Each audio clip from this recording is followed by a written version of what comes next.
एक वक्त था जब उत्तर प्रदेश को माफिया राज्य के नाम से जाना जाता था। उत्तर प्रदेश के मंत्री और हाई कोर्ट के मुख्य न्यायाधीश का काफिला भी रुक जाता था जब इन माफियाओं का काफिला निकलता था। माफिया ही उत्तर प्रदेश की जनता की माए बाप थी। लोकतंत्र तो केवल दिखावा था, बल्कि लोकतंत्र के लूपहोल का उपयोग करके माफियाओं को राज्यसभा भेजा जाता था और फिर होता था माफिया और गुंडा राज का नंगा नाच। उत्तर प्रदेश में कोई भी उद्योगपति या कोई भी निवेश करने से कतराता था। रात के वक्त महिलाओं का निकलना तो जान हथेली पर रखने के बराबर था, बल्कि किसी शरीफ कारोबारी या अमीर दिखने वाले पुरुष को भी जान का उतना ही खतरा था। लूटमार, डकैती और फिरौती तो जैसे भारत सरकार के इनकम टैक्स की रेड की तरह होती थी। लेकिन जब से योगी आदित्यनाथ ने मुख्यमंत्री का पद संभाला तो इन माफियाओं के लिए तो जैसे स्वयं यमराज धरती पर अवतरित हो गए हो। एक के बाद एक छोटे बड़े सभी माफिया, गुंडा और अपराधी का सफाया होता चला गया। उत्तर प्रदेश की बांदा जेल में बंद माफिया मुख्तार अंसारी की हार्ट अटैक से मौत हो गई थी। मुख्तार की मौत के बाद पूरे उत्तर प्रदेश में अलर्ट जारी कर दिया गया था। वहीं एक साल पहले ही माफिया अतीक अहमद की भी गोली मारकर हत्या कर दी थी। उस समय भी कई जिलों में धारा 144 लागू कर दी गई थी। बीते 5 सालों में कई ऐसे मामले सामने आ चुके हैं जिसमें किसी की हत्या हो गई, कोई मुठभेड़ में ढेर हो गया तो कई बीमारी की वजह से मर गया। पश्चिमी यूपी के अपराधी संजीव माहेश्वरी उर्फ जीवा की भी बीते दिनों गोली मारकर हत्या कर दी गई। जाने कैसे खत्म हो रहा माफियाओं का राज। उत्तर प्रदेश के सबसे बड़े माफियाओं में से एक अतीक अहमद और उसके भाई अशरफ को रिमांड में लेकर यूपी एसआईटी पूछताछ कर रही थी। नियम के मुताबिक हर रोज दोनों का मेडिकल भी होता था। 15 अप्रैल की रात भी मेडिकल कराने के लिए पुलिस की टीम दोनों को लेकर अस्पताल पहुंची।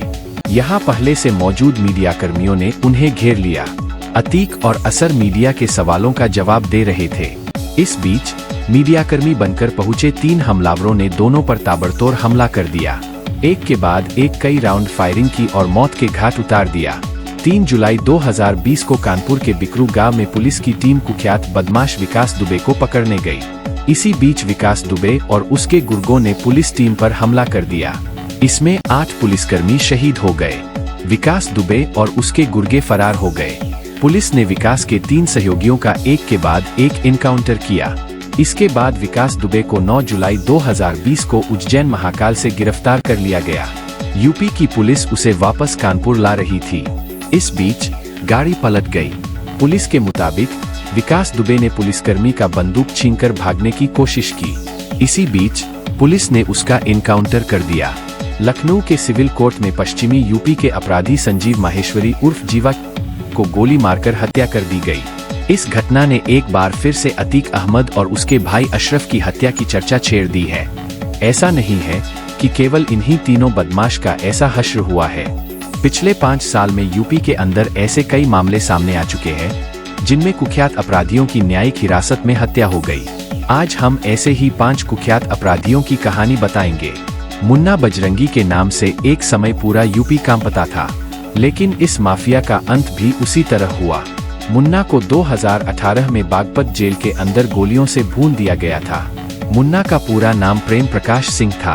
मुन्ना बजरंगी का जन्म 1967 में उत्तर प्रदेश के जौनपुर जिले के पूरेदयाल गांव में हुआ था। मुन्ना को हथियार रखने का बड़ा शौक था। वह फिल्मों की तरह एक बड़ा गैंगस्टर बनना चाहता था। 17 साल की उम्र में ही उसके खिलाफ पुलिस ने मुकदमा दर्ज किया था। जौनपुर के सुरेही थाना में उसके खिलाफ मारपीट और अवैध असलहा रखने का मामला दर्ज किया गया था। 1984 में मुन्ना ने लूट के लिए एक व्यापारी की हत्या कर दी। इसके बाद उसने जौनपुर के भाजपा नेता रामचंद्र सिंह की हत्या करके पूर्वांचल में अपना दबदबा बनाया। पूर्वांचल में अपनी साख बढ़ाने के लिए मुन्ना बजरंगी 90 के दशक में पूर्वांचल के बाहुबली माफिया और राजनेता मुख्तार अंसारी के गैंग में शामिल हो गया। पूर्व भाजपा विधायक कृष्णानंद राय हत्याकांड में भी मुन्ना बजरंगी का नाम था। इस हत्याकांड के बाद से ही मुन्ना मोस्ट वांटेड बन गया था। 29 अक्टूबर 2009 को दिल्ली पुलिस ने मुन्ना को मुंबई के मलाड इलाके में नाटकीय ढंग से गिरफ्तार कर लिया था। तब से उसे अलग अलग जेल में रखा जा रहा था। 2018 में उसे झांसी से बागपत जेल में शिफ्ट किया गया, जहां उसी साल जेल में ही गोलियों से भूनकर हत्या हो गई। मई 2021 की बात है। चित्रकूट जेल में कई कुख्यात बदमाश बंद थे। इन्हीं में बाहुबली माफिया मुख्तार अंसारी का करीबी मेराज और पश्चिमी यूपी का गैंगस्टर मुकीम काला भी था। मुन्ना बजरंगी की हत्या के बाद मेराज ही मुख्तार का सबसे खास आदमी था। 2021 में मेराज मुकीम के ही जेल में गैंगस्टर अंशु दीक्षित बंद था। अंशु ने मौका मिलते ही मेराज और मुकीम पर ताबड़तोड़ गोलियां बरसानी शुरू कर दी। गैंगवार हुआ। मेराज और मुकीम की मौके पर ही मौत हो गई। इसके बाद पुलिस ने अंशु दीक्षित का भी जेल के अंदर ही एनकाउंटर कर दिया। जानकारी के लिए बता दें कि उत्तर प्रदेश सरकार के आंकड़े बताते हैं कि 2017 से अब तक कुल 10,720 एनकाउंटर हो चुके हैं। इनमें अतीक अहमद के बेटे असद अहमद, उसके गुर्गे गुलाम, अरबाज और उस्मान चौधरी जैसे 190 बदमाश रेर हो चुके हैं।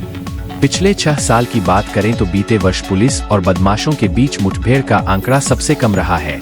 साल 2018 में सर्वाधिक 41 अपराधी मारे गए, साल 2017 में 28, साल 2019 में 34, साल 2020 में 26, साल 2021 में 26, साल 2022 में 14, साल 2023 में अब तक 11 बदमाश मारे गए हैं। बीते 6 वर्ष में पुलिस मुठभेड़ में 23,000 से ज्यादा अपराधियों को गिरफ्तार किया गया है।